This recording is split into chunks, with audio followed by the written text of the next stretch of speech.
You need to become a great conversationalist. You need to become socially free. You need to become the kind of man who can walk into a room full of strangers and connect with people. Because once that happens, all the things dating coaches talk about as tactics start happening naturally. You tease naturally, you qualify naturally, you tell stories naturally, you challenge, you create men to women energy. You become more expressive, more relaxed, more observed, bold, calibrated. You say what other people are afraid to say, you feel and you read the room, and you stop trying to do game. You actually become good with people, and that's the real path. And that is the part that most people don't talk about. Most guys do not need another dating tactic. They need a way to get out of their own head and into a social frame of mind. Because if you walk into a venue and your whole focus is beautiful women, pickup, outcome, rejection, trying to get numbers, trying not to look stupid, trying to make something happen, you're already cooked. Your nervous system is in threat mode. Everything narrows, your body gets tight, your mind starts scanning the room like a prey animal, like looking for a predator. You start bargaining with yourself. Maybe I'll do it later. I'll go talk to her after another drink.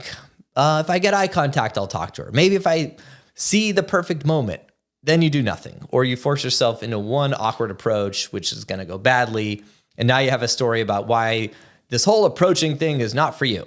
That's really how most guys live. And that is why most guys never get good.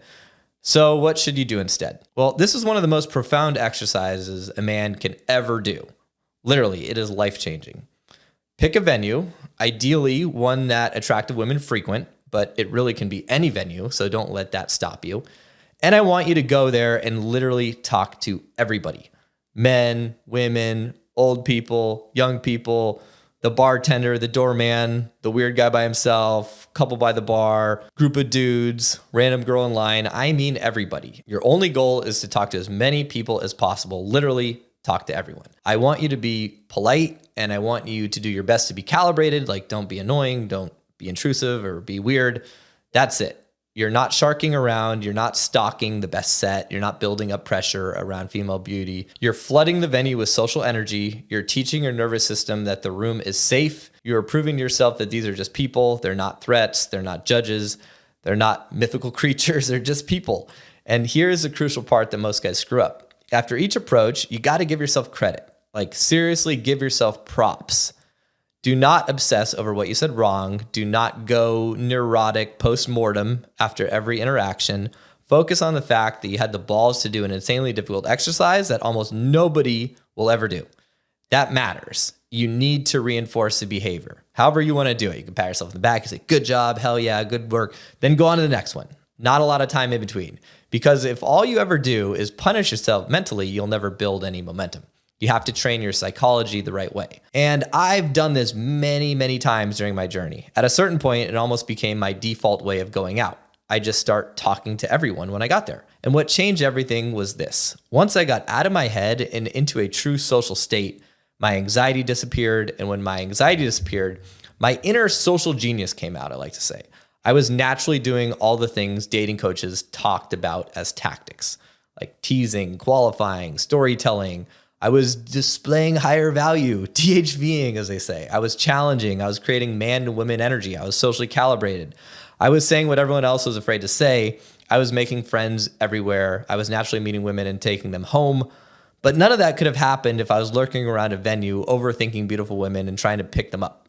That mindset kills your magic. And you cannot be creative when your nervous system thinks you're under attack, when your whole body is braced for rejection, when you're stuck in fight, flight, or freeze. And that's why this exercise is so powerful, because it hacks your psychology and your unconscious. And once your unconscious understands that everyone in the venue is safe, the socially brilliant part of your brain totally unlocks. You stop acting like a prey animal in that threat environment, and you start acting like the host of the party with all your best friends and family there. And that's a totally different frequency. It almost feels like being high on MDMA. Not that I know anything about that, but much cleaner and self-generated. You feel open, warm, creative, fearless, connected. And the craziest part is that once you feel that state a few times, you realize it was inside of you the whole time. The problem was not that you needed more lines. The problem was that your access to your best self was blocked by your anxiety. And this is especially important for guys who identify as introverts. A lot of introverted men are not actually bad socially. They're just slow to warm up and too locked in their heads at the beginning. So they judge themselves based on the worst 15 minutes of their night. And that's stupid. You have no idea who you are socially until you're warmed up. And the fastest way to warm up is to stop making every interaction mean so much. Talk to everybody, build volume, build momentum, get in state, and then watch what happens. This is also why I push my guys in the community to do this kind of work all of the time, because almost nobody will ever do it on their own.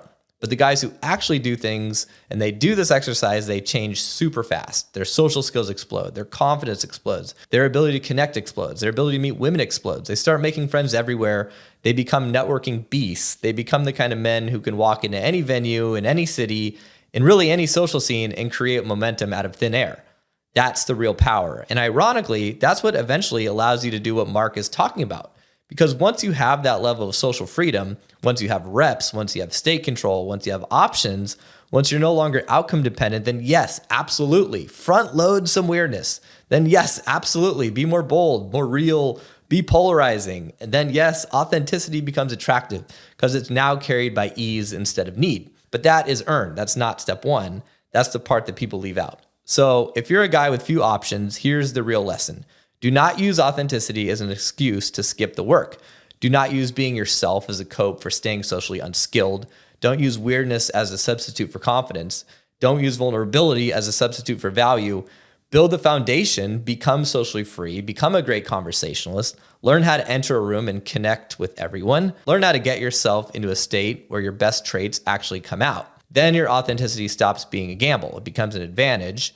Then your weirdness stops feeling heavy. It feels magnetic. And then your honesty stops feeling like pressure. It feels refreshing. Your personality stops being something you're begging people to accept. It becomes something they're lucky to experience. And really, that's the order. And if you get that order wrong, you're going to create a lot of unnecessary pain for yourself. You're going to overshare with women who have not earned access to you. You're going to overvalue women who merely tolerate you. You're going to mistake relief for compatibility. You're going to choose from scarcity and then wonder why you feel trapped later. So don't do that. The answer is not to become fake. The answer is to become strong enough, free enough, and socially skilled enough that the real you actually lands. That's the game. So no, I do not agree with the simplistic version of just go up and be weird. Most guys will not go up at all. And if they do, they will do it from so much pressure and anxiety that it will go horribly, and then they're probably going to quit. What works is very different. Go out, pick a venue, talk to everyone, get in a state, teach your nervous system that the room is safe, give yourself props for every rep, let your inner conversationalist come out, and it will come out. You'll be shocked how amazingly brilliant you are once the anxiety is gone.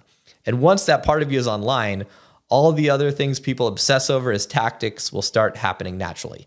That's the fun path. That is a repeatable path, and that's the path that actually gives you the ability to be unapologetically yourself without sabotaging your dating life. And here's the truth. Most men will never do this on their own. They'll agree with everything I said. They will think it sounds smart. They'll tell themselves they should try it sometime. And then they're going to go back to overthinking, hesitating, hiding behind authenticity, and doing nothing. That is why community matters. That's why coaching matters. And that's why putting yourself around other men who are actually doing the work matters. Inside my community, this is not just some cool concept guys hear once and forget. It's an actual exercise I give them. They go out and they do it, sometimes together. They report back. They build momentum. They get pushed through the resistance. And for a lot of them, it changes everything very quickly, because once you do this for real, your social anxiety drops. Your conversational ability goes through the roof. You stop trying to memorize attraction tactics. You stop needing canned lines. You stop hoping some women will magically appreciate your weirdness. And you become the kind of man who can walk into almost any room, connect with almost anyone, and naturally create attraction. And that's a totally different life. So if you're listening to this and you know the truth is that you're still too much in your head, too outcome dependent, too hesitant, too socially tight, and you want help actually becoming this guy instead of just understanding the theory, go check out the Inner Confidence community, because this is exactly the kind of thing that we work on. Not fake lines, not performative confidence, not hiding behind just be yourself. Real reps, exercises, accountability, feedback, and real transformation.